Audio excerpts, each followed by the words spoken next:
우리의 모든 삶을 지키시고 우리와 동행하여 주시는 하나님을 찬양합니다. 오늘 본문은 하나님께서 모세를 부르시는 장면을 우리에게 보여주고 있습니다. 1절의 말씀은 모세가 지금 어떤 상황에 놓여 있는가, 그 모세에 대한 소개를 우리에게 해주고 있는데, 모세는 이방 민족인 미디안 제사장 이드로의 사위가 되었고, 이드로가 거닐고 있는 양떼를 치는 목자로 살고 있다라고 우리에게 소개해주고 있습니다. 양을 치는 목자로 살아가는 모세의 모습은 우리가 알고 있는 것처럼 이전에 애굽의 모든 권력과 부와 명예를 누리던 그 왕자의 모습과는 결코 비교될 수 없는 모습이었습니다. 그래서 아마도 모세는 그의 마음 가운데에 자신의 현재 처한 그 처지를 비관하고 있었을지도 모르겠습니다. 분명 모세는 의로운 마음을 가지고 자기 백성을 위한다고 행동했었는데, 그것 때문에 애굽에서 쫓겨나게 되었고 이제 모든 것을 잃어버린 그러한 비참한 신세가 되어버리고 말았기 때문이죠. 그래서 모세는 아마도 성경에 기록되어 있지는 않지만 하루하루의 삶을 의미 없게, 그렇게 무기력하게 살아가고 있었을지도 모르겠습니다. 그러나 모세의 삶에는 모세가 미처 깨닫지 못하고 있는 놀라운 비밀 하나가 숨겨져 있었다라는 것이죠. 그것은 바로 하나님께서 모세의 모든 삶을 친히 인도하고 계신다라는 것이었습니다. 하나님께서는 모세에게 내가 너와 친히 함께하노라 라는 이 사실을 깨닫도록 하시기 위하여 모세와의 특별한 만남을 준비하셨습니다. 모세는 오늘도 평소 하던 대로 양떼를 몰고 광야 서쪽을 향해 나아갔습니다. 그리고 하나님의 산이라 불리는 호렙산에 이르게 되었죠. 여러분, 호렙산의 다른 이름은 신의 산입니다. 그런데 여기서 한 가지 궁금한 점은 왜 호렙산을 하나님의 산이라 부르고 있는 것일까라는 것입니다. 이에 대해 두 가지 다른 의견이 있는데, 하나는 모세의 장인 이드로가 미디안의 제사장이었잖아요. 때문에 제사를 드리는 그러한 그의 직분과 관련하여서 아마도 당시 호렙산이 종교적으로 어떤 거룩한 의미를 지니는 그런 산이었을 것이다 라고 주장하는 의견이 있고, 또 하나는 모세가 호렙산에서 이제 하나님을 만나게 되었잖아요. 그리고 이 출애굽기를 쓴 시점은 바로 하나님을 만난 그 이후에, 그 한참이 지난 이후에 출애굽기를 기록하였기 때문에 하나님께서 이 호렙산, 곧 신의 산이라고 하는 곳에서 출애굽한 이스라엘 백성들과 언약을 맺어주시고 그들을 하나님의 백성으로 삼아주신 그러한 거룩한 장소이기 때문이다 라는 그러한 의견이 있습니다. 우리는 두 번째 의견을 따르고 또한 두 번째 해석이 맞다고 봅니다. 하나님께서 호렙산에서 모세를 통하여 이스라엘 백성들을 불러주시고 그들과 하나님의 백성이 되어지는 언약을 맺어 주셨기 때문이죠. 오늘 본문에서 모세는 이와 같은 하나님의 임재가 임하시는 그러한 호렙산에서 그가 평소에 보지 못하였던 신비로운 광경을 목격하게 됩니다. 그것은 바로 불이 붙었는데 불에 타지 않는 떨기나무의 모습이었습니다. 2절의 말씀, 여호와의 사자가 떨기나무 가운데로부터 나오는 불꽃 안에서 그에게 나타나시니라. 그가 보니 떨기나무에 불이 붙었으나 그 떨기나무가 사라지지 아니하는지라. 아멘. 여러분, 떨기나무 속에서 나타난 여호와의 사자는 누구를 의미하고 있는 것입니까? 천사를 의미하는 것이 아니라 바로 하나님의 임재를 의미하고 있다라고 할 수 있습니다. 왜냐하면 불이 붙은 떨기나무가 불에 타지 않는다라는 것은 자연의 법칙을 초월하는 현상인데, 이러한 현상은 오직 하나님의 신적인 능력에 의해서만 우리 가운데에 벌어질 수 있기 때문인 것입니다. 따라서 불이 붙은 떨기나무가 타지 않고 있는 모습은 마치 하나님께서 우리가 읽지는 않았지만 14절의 말씀을 통해 모세를 향하여 나는 스스로 있는 자이니라 라고 자신을 소개하셨는데, 그 소개하시기에 앞서서 하나님께서 임재하심을 통해서 모세에게 시청각 교육으로 하나님이 임재하셨음을 그에게 알게 하셨다라고 우리가 알 수가 있는 것이죠. 하지만 모세는 그러한 하나님의 임재를 전혀 깨닫지 못했습니다. 왜냐하면 모세는 지금껏 한 번도 하나님의 임재하심을 경험해 보지 못했기 때문이죠. 그래서 모세는 호기심에 불에 붙었으나 타지 않는 그 떨기나무가 어떻게 그렇게 될 수 있는가 하고 가까이 가서 보려고 하게 됩니다. 그러자 그 순간 하나님의 음성이 들려오죠. 모세야, 모세야. 우리는 모세의 이름을 부르시는 하나님의 그 음성 가운데에 긴장이 흐르고 있다는 것을 알 수가 있습니다. 왜냐하면 하나님께서는 모세의 걸음을 멈춰 세우시기 위해서 모세를 부르셨기 때문입니다. 하나님이 왜 모세의 걸음을 멈춰 세우셨습니까? 하나님이 계신 그곳은 죄로 부패한 인간이 들어올 수 없는 하나님의 임재가 있는 그러한 거룩한 장소였기 때문이죠. 따라서 모세가 자칫 한 걸음만 잘못 내딛었으면 모세는 아마도 그 자리에서 죽게 되었을지도 모릅니다. 그러나 하나님께서는 모세와의 만남을 그 무엇보다도 간절히 고대하셨기에 하나님께서는 모세를 멈춰 세우셨고 그의 안에 있는 모든 부패한 더러운 죄들을 깨끗이 씻어내 주셨다라는 겁니다. 하나님은 이처럼 죄와 함께 하실 수 없는 순결하고 거룩한 분이십니다. 따라서 인간이 하나님 앞에 서기 위해서는 먼저 우리 안에 있는 죄를 깨끗이 씻겨내야 하는 것이죠. 그런데 여기에는 정말 어려운 한 가지 문제가 남아 있습니다. 그것은 사람의 힘으로는, 사람의 어떤 방법으로도 우리 안에 있는 죄를 깨끗이 씻어낼 수 없다라는 것입니다. 사람은 아담의 원죄로 인하여서 하나님이 창조해 주신 그 창조의 위치에서 타락하였고 그로 인해 본질적으로 부패한 자들이 되어 버렸다라는 것이죠. 따라서 사람 안에 있는 죄는 오직 하나님의 은혜로서만 깨끗이 씻어낼 수가 있는 것입니다. 하나님이 우리를 깨끗이 씻겨 주셔야지만 우리가 하나님을 찾을 수 있고 하나님 앞에 나아갈 수 있고 하나님을 만날 수 있다라는 것입니다. 그래서 하나님께서는 모세를 멈춰 세우셨고 그의 모든 죄를 깨끗이 하시고 그에게 은혜를 베풀어 주시려고 그에게 명하여 너의 더러운 신을 벗으라 라고 말씀을 하신 것이죠. 우리 5절의 말씀 함께 읽어볼까요? 자, 시작.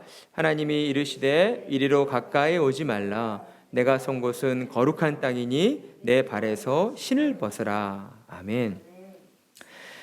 우리는 이와 같이 모든 삶 속에서 하나님을 찾는 자리로 나아가기 앞서 우리 안에 있는 모든 부패하고 더러운 죄들을 하나님 앞에 용서를 구할 줄 아는 그런 믿음의 사람들이 되어야 합니다.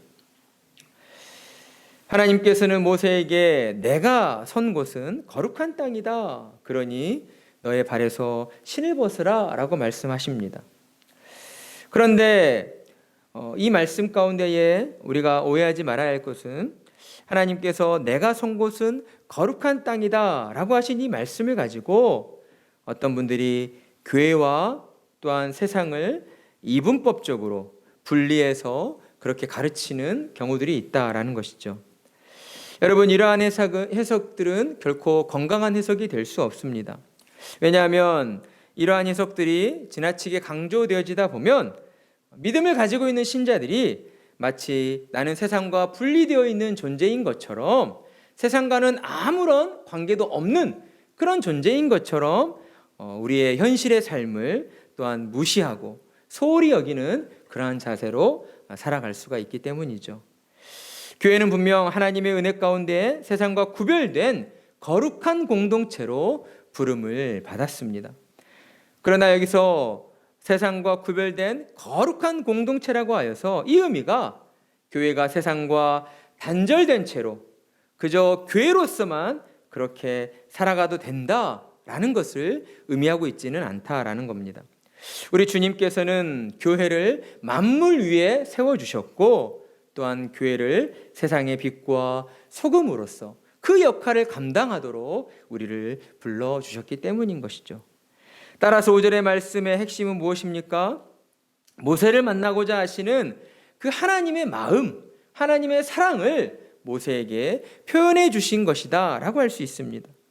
또한 하나님께서는 결코 죄와 짝할 수 없는 거룩한 분이심을 모세에게 가르쳐 주신 것이다 라는 것이죠.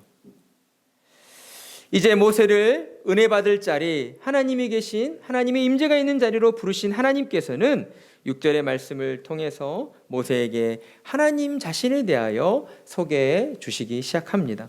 우리 6절 말씀 함께 읽어볼까요? 시작. 나는 하나님이니 아브라함의 하나님, 이삭의 하나님이라. 모세가 하나님 배웁기를 두려워하여 얼굴을 가리매. 아멘. 하나님께서는 모세에게 자신을 소개하실 때에 먼저 모세가 익히 들어왔던 그 히브리 민족의 조상들의 이름을 거론하시며 나는 아브라함의 하나님이요, 나는 이삭의 하나님이요, 야곱의 하나님이다 라고 자신을 소개해 주십니다. 우리가 이 사실을 통해 깨닫게 되는 것은 무엇인가? 하나님은 우리의 인류의 역사 가운데에 함께 거하시며 우리의 인류의 모든 역사를 주관해 주시는 분이시다라고 하는 것을 우리는 깨달을 수가 있습니다. 그리고 또한 모세가 하나님의 임재 앞에서 두려워 얼굴을 들지 못하고 있는 그 말씀을 볼 때에 사람이 하나님의 영광을 직접 대면하게 되었을 때에 죄로 부패한 인간은 그 하나님의 영광스러움 앞에서 자동적으로 무릎을 꿇고 얼굴을 돌릴 수밖에 없다라는 사실을 우리는 또한 알 수가 있습니다. 모세를 부르시고 이처럼 자신을 소개하신 하나님의 말씀을 또한 우리가 살펴볼 때에 우리는 하나님이 어떤 분이신가를 알게 되는 것이죠. 그것은 바로 하나님께서는 참으로 배려심이 많은 사랑의 하나님이시다라는 것입니다. 하나님께서는 이처럼 항상 자신이 사랑하시는 자를 만나주시기 위하여 먼저 자신을 낮춰주시는 하나님이시다라는 거예요. 하나님은 언제나 먼저 손을 내밀어 주시는 분이시고 또한 은혜 받을 자리로 우리를 이끌어 가시기 위하여 우리를 먼저 설득해 주시는 하나님이시다라는 겁니다. 그것이 하나님께서 이 세상을 사랑하시는 방법이시고 또한 저와 여러분을 사랑해 주시는 방법입니다. 하나님께서는 오늘도 저와 여러분을 사랑하셔서 우리에게 그 사랑을 베풀어 주시기 위해서 우리에게 말씀해 주시고 또한 그 말씀의 은혜로 우리를 위로해 주시고 또한 우리를 어루만져 주시고 계신다라는 것이죠.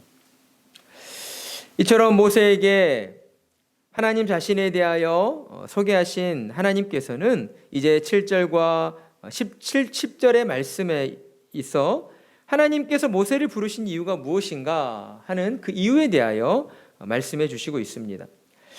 우리는 7절의 말씀에서 이 세 가지 이유를 찾아볼 수 있게 되는데 첫째 이유는 무엇인가?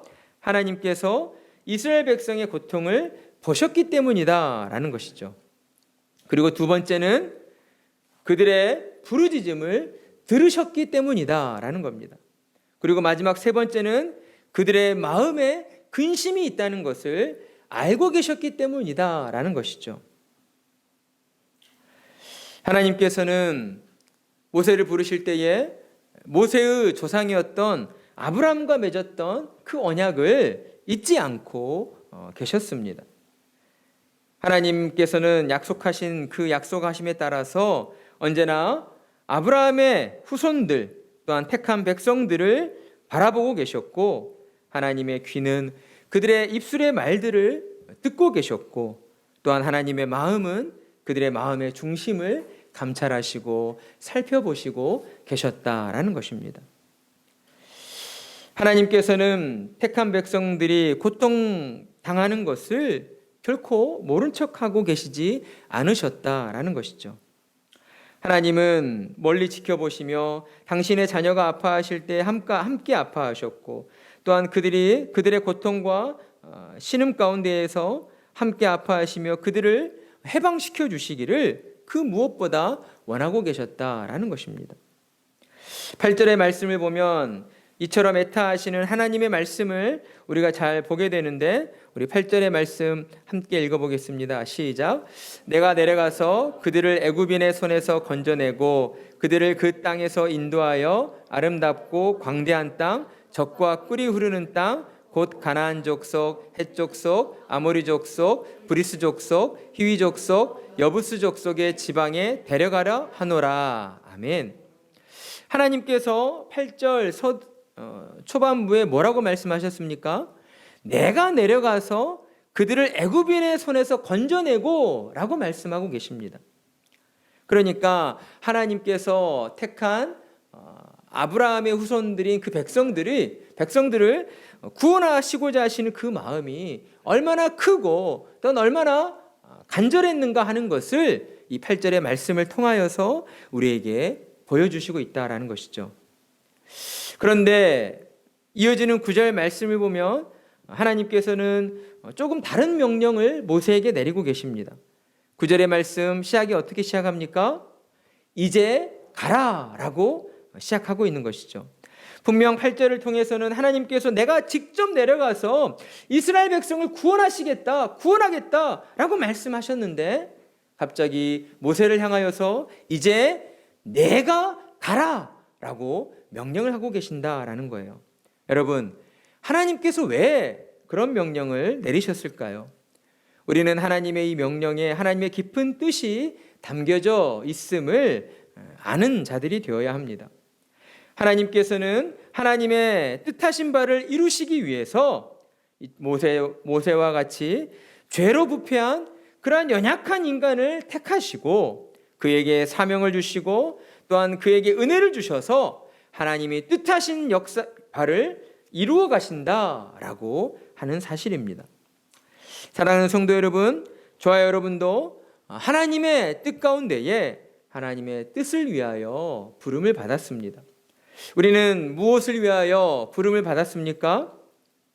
하나님의 말씀에 순종하여 하나님의 살아계심을 증거하도록 부름을 받았다라는 것이죠. 그렇다면 우리는 어떤 모습으로 하나님의 살아계심을 증거할 수 있습니까?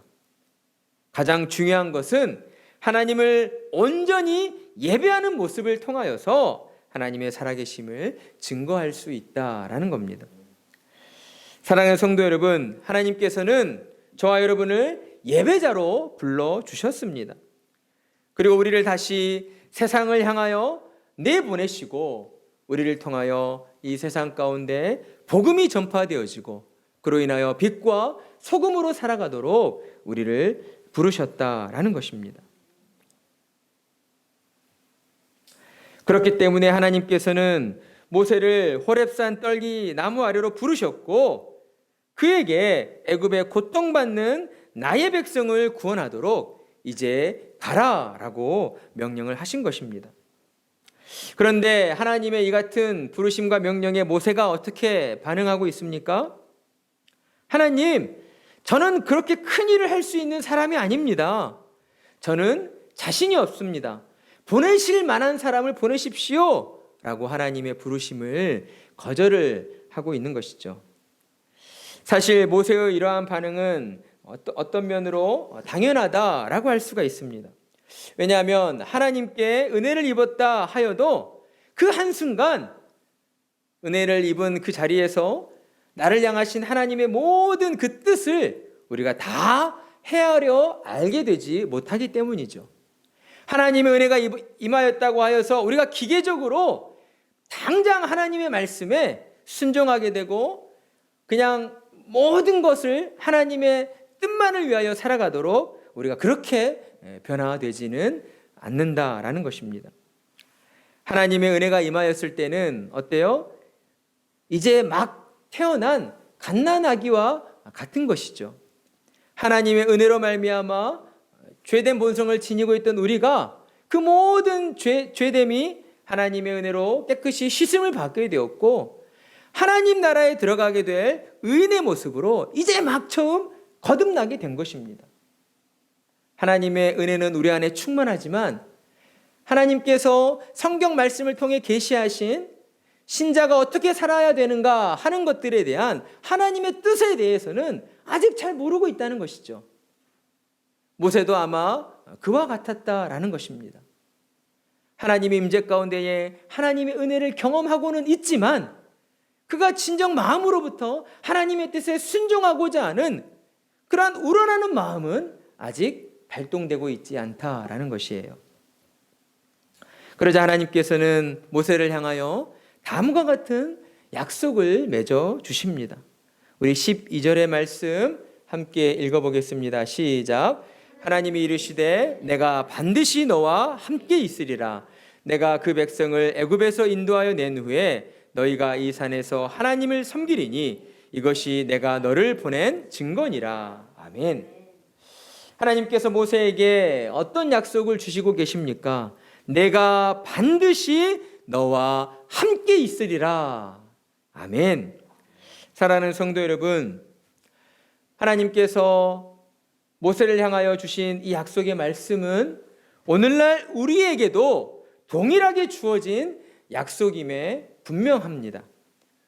하나님의 약속은 죄로 부패한 연약한 우리에게 이 땅을 살아갈 큰 위로가 되어주고 또한 큰 힘이 되어준다라는 것이죠. 우리가 살아가는 이 세상 속에서는 하나님께서 약속해 주신 것처럼 내가 반드시 너와 함께 있겠다, 이런 약속을 주실 수 있는 그런 사람이 존재하지 않습니다. 우리를 사랑해주고 우리에게 모든 것을 아낌없이 내어주는 사랑하는 나의 부모님이라 할지라도 부모님도 언젠가는 우리의 곁을 떠나게 되어지고 또한 우리와 헤어질 수밖에 없기 때문인 것이죠. 그러나 하나님께서 우리에게 주신 이 약속의 말씀은 영원합니다. 하나님의 약속은 결코 땅에 떨어지지 아니하며 이 세상 가운데에 영원토록 존재하기 때문이죠. 따라서 우리는 하나님이 주신 이 약속의 말씀을 붙잡고 그 약속의 말씀 안에서 늘 기뻐하고 감사하는 자의 모습으로 살아가야 하는 것입니다. 하나님께서는 사람과 같은 분이 아니십니다. 하나님께서는 전능하시고 영원하시고 불변하신 하나님이세요. 따라서 하나님께서 약속하신 그 모든 것들은 반드시 약속하신 대로 이루어지는 것입니다. 그 하나님께서 저와 여러분을 향하여서 내가 반드시 너와 함께 있겠다라고 약속하셨습니다. 자, 그렇다면 우리는 하나님의 이 약속 앞에서 어떤 반응을 보여야 할까요? 우리가 하나님의 약속 앞에서 우리가 가장 먼저 보여드려야 할 그 반응은 어떤 모습일까요? 하나님의 약속을 믿어 드려야 한다라는 것입니다. 여러분, 때문에 믿음보다 더 중요한 것은 없는 것이죠. 하나님께서 우리에게 주신 그 약속의 말씀, 내가 반드시 너와 함께 있겠노라 하신 이 약속의 말씀을 우리는 믿어야 하는 것입니다. 진실한 마음으로 하나님의 약속을 믿고 의지하며 우리의 모든 삶 속에서 하나님의 약속이 이루어지기를 늘 기대하고 고대하며 또한 내게 그처럼 놀라운 약속을 주신 하나님의 은혜에 감사하며 살아가야 한다라는 것입니다. 우리는 오늘날 이 세상 속에서 하나님이 주신 이 약속의 말씀을 더욱 굳건히 붙잡는 자들이 되어야 합니다.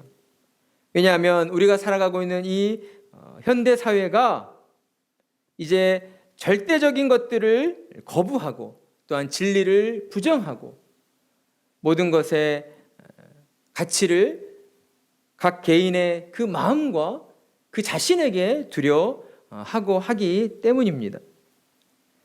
오늘날 사람들은 자기 자신만을 생각하려 합니다.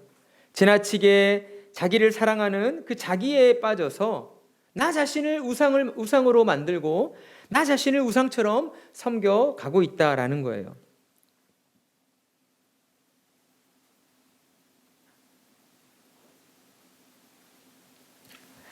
우리는 하나님의 약속의 말씀을 붙잡고 세상의 가치관에 함몰되지 아니하고 하나님이 우리에게 주신 삶의 이유와 목적을 위하여 살아가야 할 것입니다.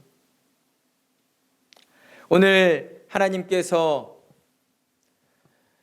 자신의 무력함과 또한 자신의 연약함 가운데에 빠져있던 모세를 불러주셨고 또한 하나님의 은혜를 덧입혀 주시고 내가 너와 반드시 함께 하겠노라 라고 약속하여 주신 그 약속의 말씀이 우리에게도 주어져 있다라고 하는 그 사실을 언제나 믿으시고 설령 나의 삶이 실패한 삶과 같고 설령 나의 행하는 일들이 불행 가운데 놓여 있다 할지라도 우리는 모든 순간 나를 지켜주시고 나와 함께하여 주시는 분이 하나님이심을 믿고 그 믿음을 가지고 더욱 담대하게 하나님이 우리에게 주신 그 사명을 이루는 자로 살아가야 한다라는 것입니다. 하나님의 약속의 말씀, 내가 반드시 너와 함께 있으리라 하신 이 약속의 말씀을 붙잡고 나아갈 때에 우리는 하나님의 뜻 가운데에 귀하게 쓰임받는 하나님의 종들로 세워지게 되는 것입니다. 그러한 은혜가 우리 각자의 삶과 우리의 가정과 또한 우리 세우는 교회 위에 늘 충만하기를 간절한 마음으로 축복합니다.